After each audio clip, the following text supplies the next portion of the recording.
Bonjour Sybille Veil. Bonjour. Vous êtes présidente directrice générale de Radio France depuis 2018, avec les 7 radios emblématiques que nous connaissons, France Inter, France Info, France Culture, France Bleu et les autres. Vous êtes attachée à consolider les audiences des radios, à développer l'audio en général dans votre mandat et votre second mandat. Vous avez également modernisé la maison de la radio. Aujourd'hui, Radio France est le groupe leader en France de l'audio, avec 30% du marché et 3,5 milliards d'écoutes en 2023, je crois, d'écoutes sur toutes les plateformes, sous toutes leurs formes. Et puis vous êtes aussi l'autrice d'un ouvrage très remarqué en 2023, Au commencement était l'écoute, pour en finir avec la société du défouloir. J'allais dire un ouvrage, si l'on ne le qualifie pas de visionnaire, certains le feront, mais en tout cas d'être totalement dans cette époque fracassée, compliquée aujourd'hui pour les médias.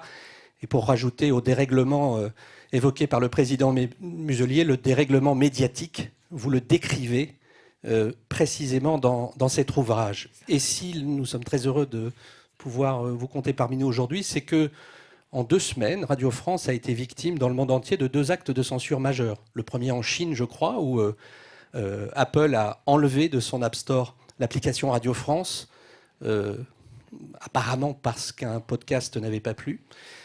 Et donc était donc, je cite, susceptible d'influencer l'opinion publique chinoise.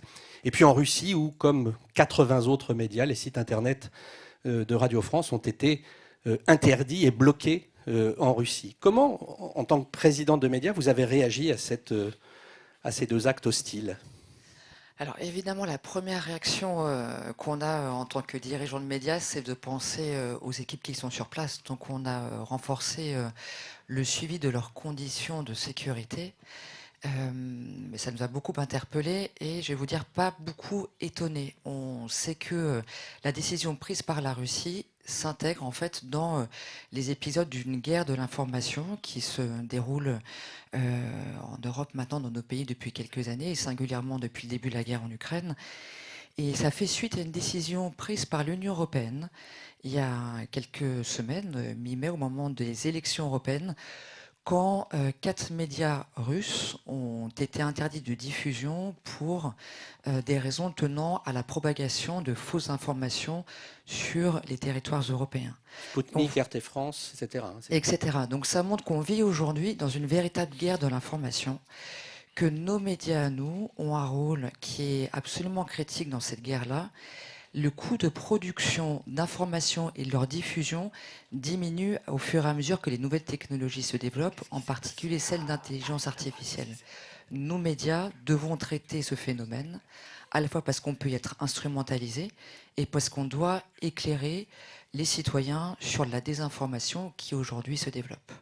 D'un mot quand même, lorsque vous apprenez ça, on se dit, pour qu'un régime chinois dénonce l'influence qu'a Radio France sur la société, est-ce que c'est une sorte de quoi ? De provocation ou de dommage indu fait à un média comme le vôtre ? Alors j'aime beaucoup le mot hommage. En effet, je pense que c'est un très bel hommage au travail qui est fait. En l'occurrence, on pense que pour la Chine, ce qui a suscité cette décision, c'est un podcast absolument remarquable qui s'appelle Xi Jinping, le prince rouge, dont je recommande l'écoute.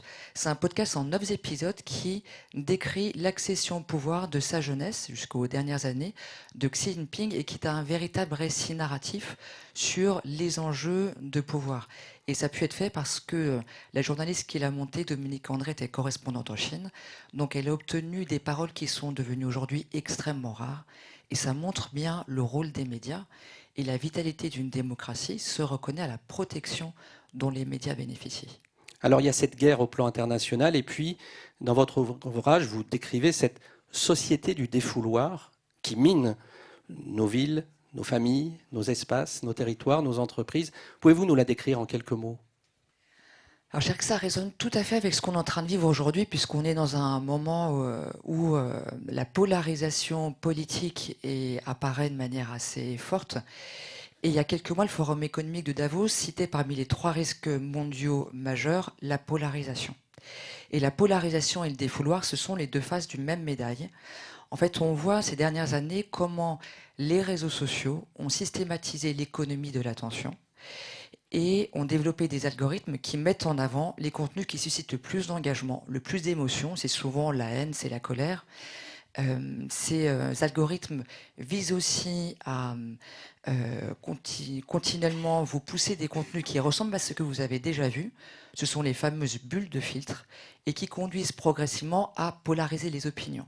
Si je devais prendre une image, je dirais qu'aujourd'hui, un réseau comme X, c'est un peu comme un immense stade de foot. Vous avez d'un côté les supporters d'une équipe, et plus ils crient fortement, plus ça donne envie aux autres en face de crier. Donc ce n'est pas étanche, mais ça contribue fortement à polariser l'opinion. Et naturellement, ça a des effets sur le reste de la société. Les médias, certains qui peuvent être alimentés par les polémiques qui montent sur les réseaux, mais ça alimente aussi, on a vu il y a un an, au moment des émeutes, que la viralisation d'images de violence avait pu avoir un effet d'entraînement après le décès du jeune Naël il y a un an. Ça a aussi des répercussions sur la sphère politique, donc ça a une dynamique qui est assez forte.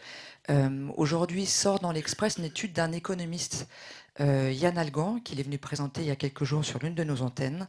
C'est la France sous nos tweets. Il décrit quelque chose de très fort, expliquant à quel point ces dernières années, que ce soit dans les grands mouvements sociaux, gilets jaunes, crise agricole ou dans les structurations du vote, c'est de moins en moins les classes économiques et sociales qui jouent un rôle, mais de plus en plus le poids des émotions. Et actuellement en France, dans les tweets, 35% des conversations en France sont animées par l'émotion de colère. Ça nous interroge beaucoup, nous, en tant que médias, sur ce qu'on doit faire. Comment on en parle, sans donner de leçons, en essayant de dépolariser. Alors on va le détailler dans quelques minutes, mais vous l'avez évoqué vous-même, on peut dater l'émergence de cette société à l'irruption des réseaux sociaux dans nos vies, c'est-à-dire à peu près 15 ans. Est-ce que ce n'est pas le temps d'une révolution ou d'un apprentissage? Est-ce que je suis naïf en disant ça? Est-ce que finalement on ne peut pas se dire que dans 10 ans, nous aurons appris collectivement à dompter les réseaux? Alors, on l'a vu dans les précédentes interventions, aujourd'hui, être dirigeant de médias, c'est aimer le changement. D'ailleurs, on a tous conduit des transformations ces dernières années qui sont extrêmement fortes pour pouvoir tirer les conséquences de cette évolution des modes de distribution. Ce qu'on voit, c'est que les conséquences sur la dynamique, sur nos sociétés de cette nouvelle économie médiatique, on n'en a pas tiré totalement les conséquences. Tout à l'heure, il y a eu des références historiques qui ont été données. Après la Seconde Guerre mondiale, il y a eu un consensus pour des règles de modération, de pluralisme, d'indépendance permettant de faire en sorte que les médias de masse, tels que la radio puis la télévision, aient un impact plus positif qu'ils n'avaient pu l'avoir dans l'entre-deux-guerres sur la vie politique. On voit qu'avec, d'une part, l'économie de l'attention, mais aussi autre chose de nouveau, ce que les réseaux sociaux apportent aujourd'hui dans l'univers des médias, c'est la désintermédiation qu'ils ont apportée dans d'autres secteurs de l'économie. C'est l'ubérisation de l'information. Ça veut dire que n'importe qui peut aujourd'hui être fournisseur d'un contenu et d'une information. Et c'est ça le grand dérèglement du monde de l'information aujourd'hui, qui suscite une perte de repères de la part des citoyens qui sont confrontés aussi bien à des fausses qu'à des bonnes informations. Et cette perte de confiance, elle atteint l'ensemble des acteurs. La confiance, aujourd'hui, c'est un bloc et on voit qu'elle s'effrite. La dernière étude de Reuters International montre que la France est un des pays où la confiance a le plus baissé ces dernières années. Ce qui vraiment doit nous interpeller sur la manière de retrouver cette confiance et sur quoi les médias doivent travailler. Nous, on y travaille beaucoup, notamment sur la marque France Info. Comment trouver des marqueurs qui permettent de rétablir la confiance. Des marqueurs quand on fait du fact-checking, en expliquant nos principes de déontologie, en certifiant nos contenus, comment trouver des marqueurs qui permettent de rétablir une confiance qui est indispensable pour que les médias d'information jouent pleinement leur rôle. Donc vous êtes optimiste pour l'avenir, pour abonder dans la question que je vous posais. Je n'étais pas naïf, vous pensez qu'on peut faire quelque chose? On doit tous, en tout cas, en tirer les conséquences. On ne l'a pas fait suffisamment jusqu'à aujourd'hui. Et la régulation doit aller beaucoup plus loin. La question serait longue à développer, mais on a un sujet de régulation aujourd'hui qui fait du deux poids, deux mesures entre ce que les médias font, leur régulation qui est très importante, et ce qui se passe sur les différentes plateformes et les réseaux. D'un mot, Sybille Veil, dans une tribune publiée dans un excellent journal dominical qui s'appelle La Tribune Dimanche, Vous évoquez une valeur qui vous tient à cœur, et nous aussi ici, la nuance. Qu'est-ce qui vous donne la force d'aller justement à contre-courant en revendiquant la nuance, en considérant que c'est une valeur qui n'est pas forcément très à la mode en ce moment? Alors, la nuance, c'est pas l'eau tiède. Je pense que les Français n'ont pas du tout envie que les médias leur donnent des leçons. La nuance, c'est de traduire la complexité de ce qui se passe. Quand je dis qu'il faut montrer et parler de la colère qui existe, c'est pas pour en faire du buzz, c'est pour montrer les raisons de cette colère et essayer d'apporter des solutions. Et je pense que ça, en tout cas, c'est comme ça qu'on prend, nous, notre rôle aujourd'hui.